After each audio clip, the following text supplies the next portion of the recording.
задължен. Старец и храбър, ободрил народа в мъка и беда, готви се да тръгне в бой за свобода.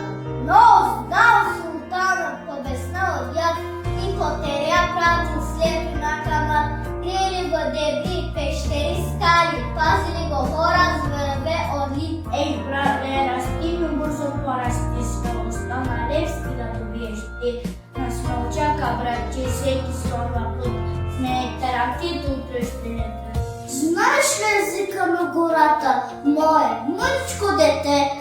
Ами те знаци по гората, знаеш ли чии са те? Левски минал някого тука и запял за свобода. Екнали долови добрави, Левски иска всички да направи волни като безена. Живя преди много години в България славен герой. На милата наша родина обекал живота си той.